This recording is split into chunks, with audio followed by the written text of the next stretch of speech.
everyone. In this video, I'll be going over a non-toxic alternative process for building your stop motion stage pieces. And it uses either wood glue or Elmer's glue or your everyday school glue. So this is kind of a method with using these glues to create your own paper tape.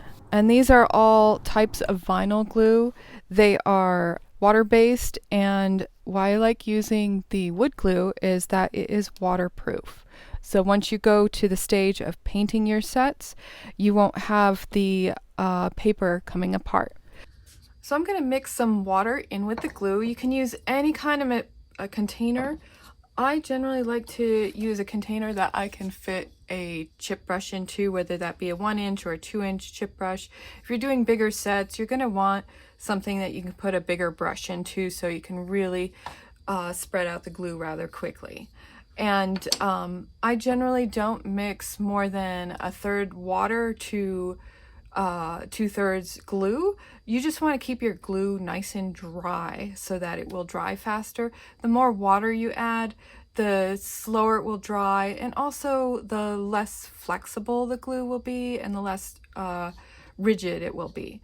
So, and that's another reason why I like using these types of glues, is that they have some flexibility to them so that they are not going to crack and shatter when some force is put onto the set. And these are containers this is actually a frosting container, and I like that it has a lid so that I can just have this for the duration of the set build and just keep on adding to it. So let's add some glue. You can use any combination of this glue.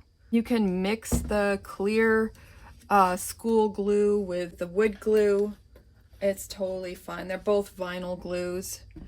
The only difference between like the milk colored glue is that that glue is actually going to dry matte, and the clear glue is going to dry a shiny finish.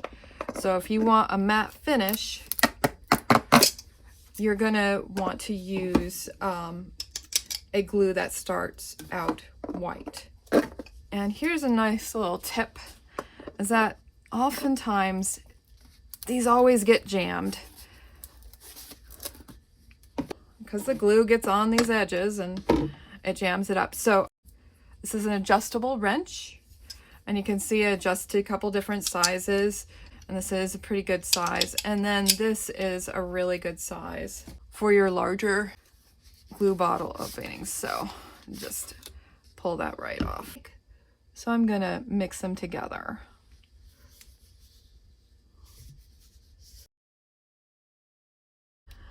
Also, I just suggest you keep a little rag on hand or a towel just to clean your hands. This process is always super sticky. You're working with glue, so you got to expect that. So I'm gonna add my 30% water. This will just, you can use the glue straight up if you like. I just like to be a little frugal with my use of materials, so I like to water it down just a little bit to make it last a bit longer. The Type Bond glue is quite expensive. Just all wood glues tend to be expensive, especially the ones that are rated as waterproof. So I've made just a little simple armature for a chair, and I'm going to show you how to reinforce it with this process. I like to use the paper tape because it's so instant and it's got a certain stiffness to it, and it's already in strips. You can rip the paper tape into nice long strips. I like doing that better than cutting because, as I said, this sharp edge is going to translate through, and you're gonna fight it. And you want to crumple it so that it's gonna. So what I want to do is reinforce the joints here so they don't want to move around. So I'm gonna do Show you some with the paper tape. So it can be a little tricky to get started. But once you got started, you want to pull it nice and tight. And you can wrap it around all your wire. And you might ask, well, why don't you just do this with like a masking tape? Well, in my experience, masking tape just kind of disintegrates over time. And its stickiness turns very brittle, and the tape itself just disintegrates. And this type of paper has much stronger fibers in it to be able to, more archival. It's going to last longer. It's going to be stronger. And you're not depending on whatever weak adhesive they're using in the masking tape. You're actually making your own super strong wood glue adhesive. So as you're working along, the paper tape will dry out a little bit. You can just kind of re-wet it. Get it going again. So as you're working along, just be sure to keep pinching that nice and tight. You know, if you made a really perfectly shaped, symmetrical form for your cherry, but I wanted to make something a little bit more wonky and fun and lyrical. So the other thing with this method, with the paper tape and this glue, is you can sand it afterwards to a certain extent. I say to a certain extent because this glue does tend to want to kind of form a plastic coat, but a lot less so than, say, like an acrylic. So I'm getting rid of that little sharp edge there because I know it's going to show more than any other thing. So I'm going to get that started again. And I'm holding that end until it really seals to itself.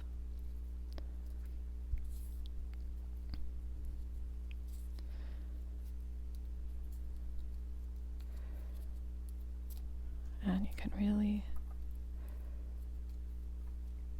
very quickly get this wire to be quite solid.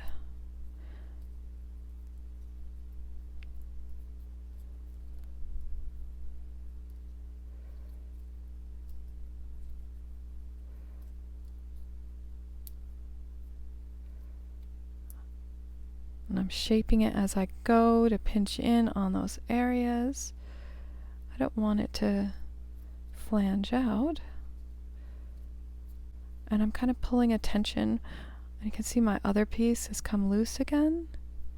And just stick that back down.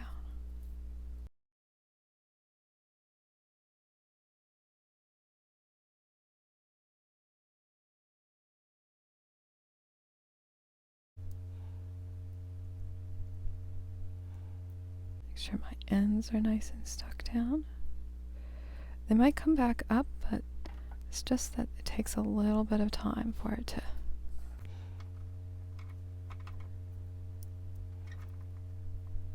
And I can mold that so it gets nice and smooth. I'm thinking this area, the top where the cushion will go, will get a cushion, so it's going to be hidden. All that wonkiness is going to be a little bit hidden.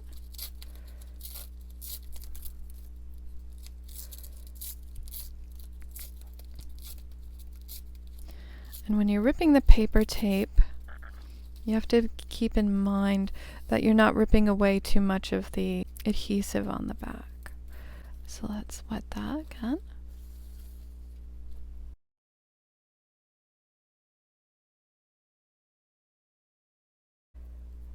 I want these legs to be nice and thin.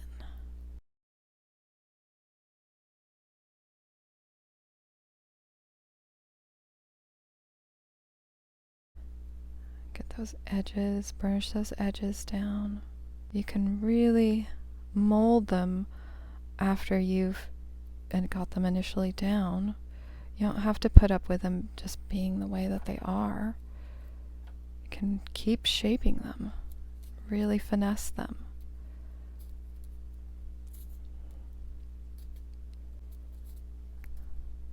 Just gonna put just a little bit more stick on there, but not too much.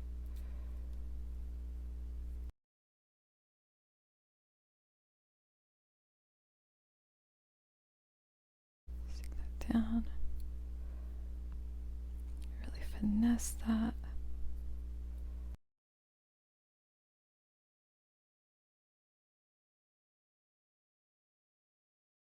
Let's do the back two legs with glue and paper method. So I want a nice thin strip, and I'm going to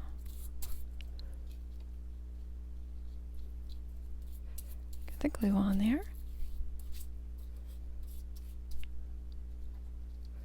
So I feel like this is still a little too wide to have nice control.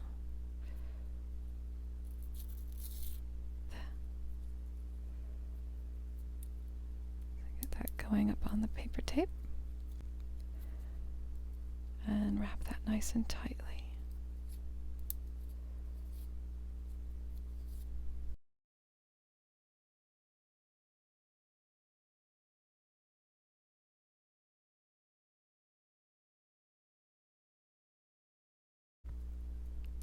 And there's this bit of a twisted look. And once that's dry, we can go back in with some gesso and file it down.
I'm going to show you the sandal base that I paint onto the paper mache like surface with this paper tape and the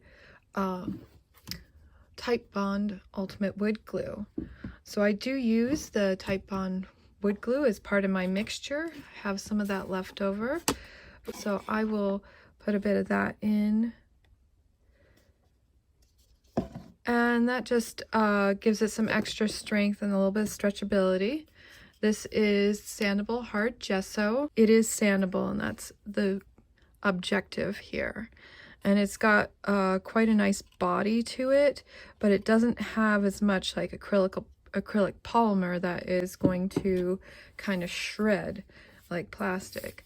And then I like to tint it with a little bit of tempera. Has more pigment in it, and it has a matte finish, which is going to allow all of your paints to stick to it better. If you start out with something that has a shiny finish, you're going to have a really hard time getting your next layer of paints to stick to that. So I'm just going to go for a little bit of a gray base. I had this idea that on this little chair, I thought I'd do like little sticks of birch wood. So that has a lot of white or gray to it. And I thought maybe a little bit of a mid-tone would be a good place.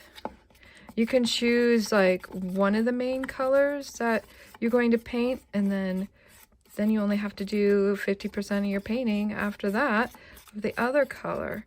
So I am thinking that this would be what you'd call a camera white. So it looks white on camera, but it doesn't blow out. So it's actually a very light gray tone, so that you can get all your details in what is actually white. So they do this for clothing. Anything that's white usually is dyed down to a gray. It makes it much easier for capturing. I am going to now just brush this on. And you see, I am going to really fill in any of the gaps that I had. I left the little feet open on this so that if I wanted to do just a simple pin down, tie down on it, that I would be able to do that.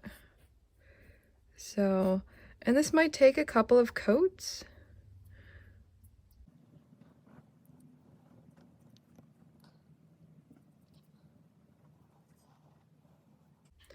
So your Renaissance master painters, and perhaps even painters before then, would paint on many, many layers of gesso ground to create a very stable base for their paintings on wood.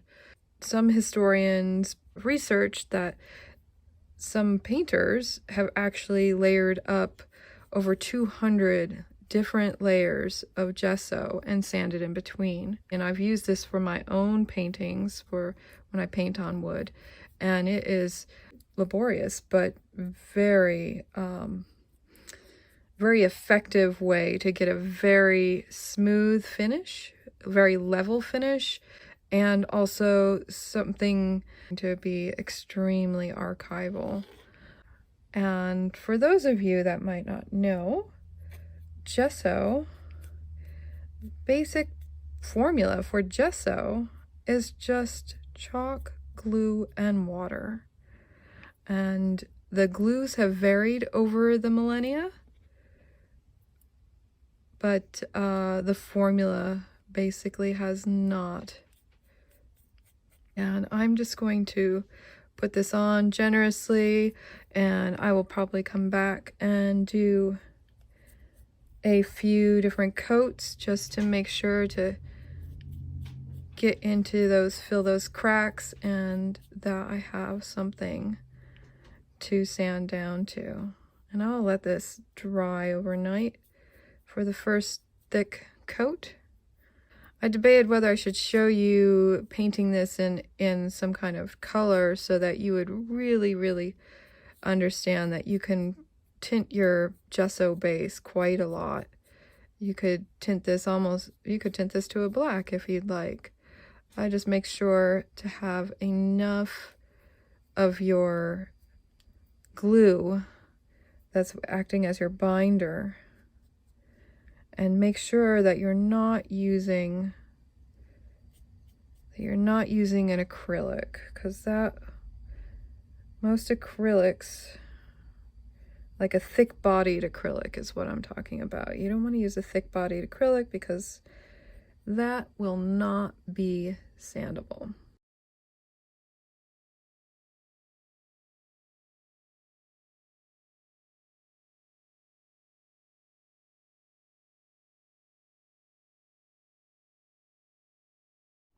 Here we are back the next day, and things have dried a bit. And what you'll notice is that the gesso tends to shrink back a little bit. So you may kind of pile it on, but then it will just dry much thinner.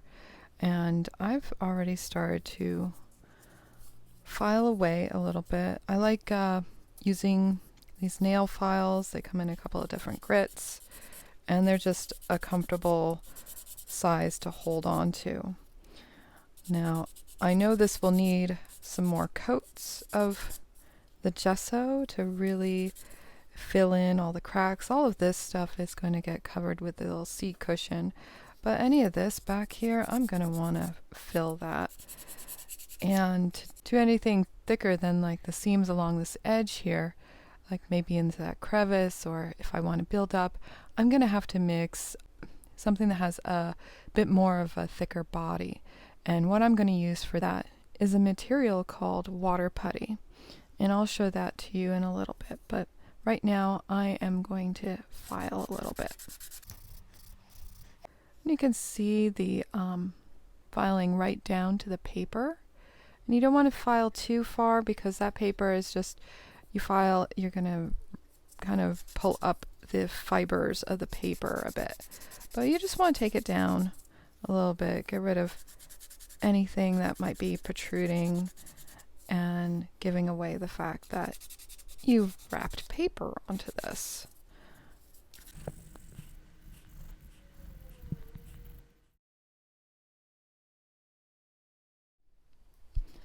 So to make up a like faster drying, thicker bodied medium for sculpting on the chair, for making like the little wood knots and maybe like ends of branches to create the look of our birch bark, I'm going to mix up a little bit of the Durham's water putty into this. So this is kind of like a really strong plaster Paris. You can think of it as that.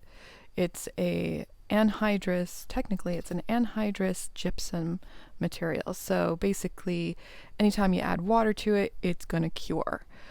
And so we're going to add some of that. I like using, as you know, reusing little cups. If you use a cup over and over again, this stuff will dry and leave little scraps in there, so just be sure to get them out so you don't have like little hard pieces in your sculpting putty.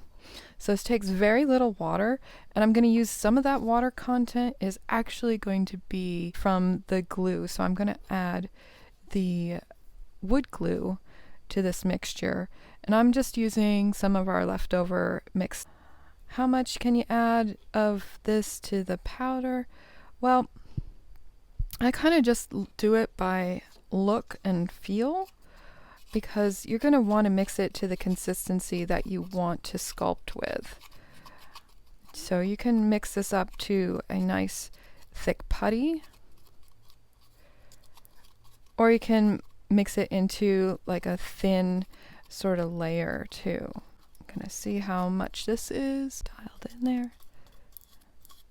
See how thick this is. And I also wanted to show you, water putty kind of comes in this sort of, well, tan putty color. And you can also mix in a little bit of your tempera pigments into it, so you can tone it. I've made this nearly black. I don't like to add so much colorant to it that it weakens it. So I just try to get to maybe a mid-tone of the color that I'm going to end up painting. I always like to make sure that my understructures are made out of a similar color that I'm going to paint with, just so that if anything chips off, you've got that color underneath and it doesn't really read very strongly. You can see I've done some other tutorials with this where I use it for various things, and I'm actually going to use this to sculpt on. This is a very strong medium. It'll get basically to a hard state in about 20 minutes. And in that time, you can sculpt it just like you would sculpt a water ceramic clay as it's curing up. And then once it's fully hard, I find this stuff to be quite hard to sand. So you want to really, I suggest, and my methodology is just really get it really close to where you want your finished sculpture to be. And then you can use some tools to sort of carve into it. But it is very, very hard stuff once it's gotten to its cured state. You can sand some of it. It's not like a plaster Paris or drywall compound. Gets very, very hard. So that's why I like mixing up very small amounts of it and working in layers so I can layer up to my finished size. I've made bucks out of this for vacuforming on, because it's very, very hard and it can take the heat.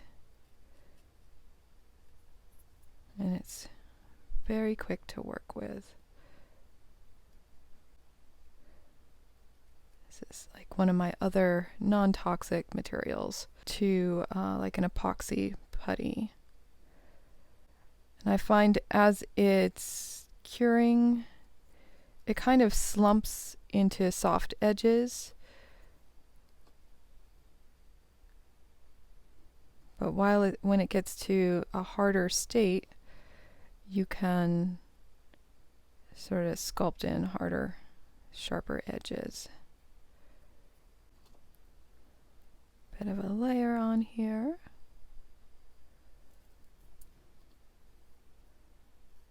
Before it's fully cured, you can actually take a brush and some water.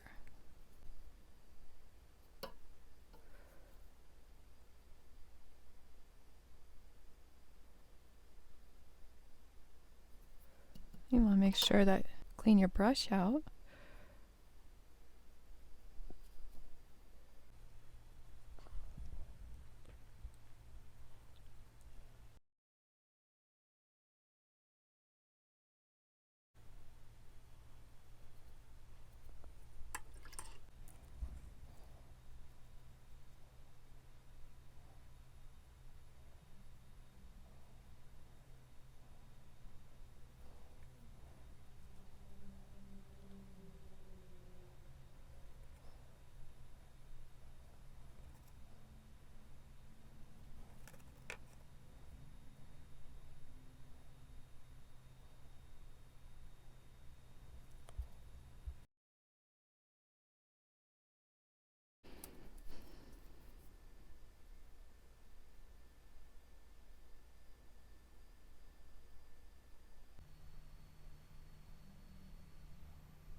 Clean up my tools so that I can reuse them for my next time.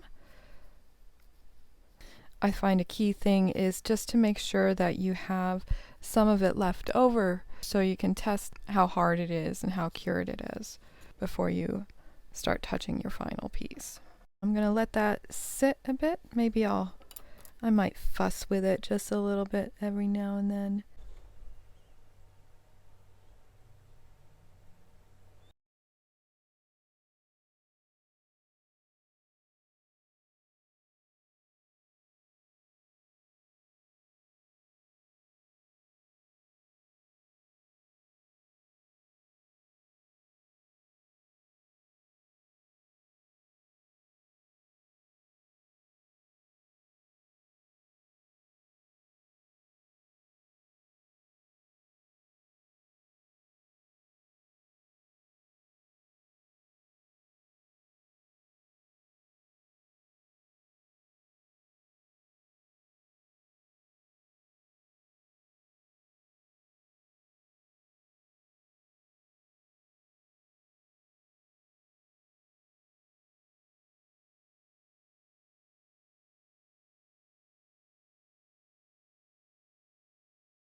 So here's a little leftover from my wash that I made up.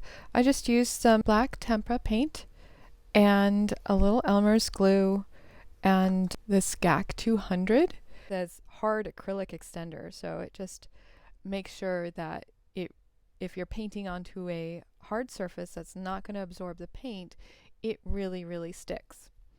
And it's really hard, so it won't chip off. And that's really important with making things for stop motion because they get handled so much.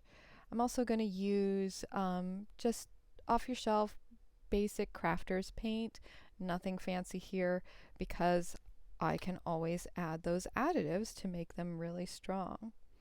So this is white straight out of the bottle, and you always want to gray back your white a little bit. So I'm just going to use that wash to tint back our white a little bit. And for doing these tiny little details, I find I really need to keep my brush very clean. And how I do that is I wash it often in water, and then I make sure to just pull everything out with a little rag or a paper towel. So let's get into this.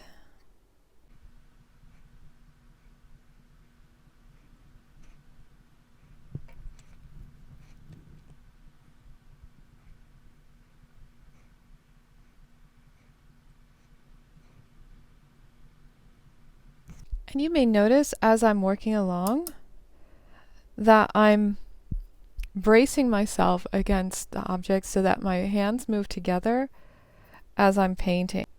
Keeps me from being wobbly, and it's really hard for anybody to hold an object still with two hands. You've got two kind of things going in different directions, so if you kind of lock together, then you can do your little detailing a little easier.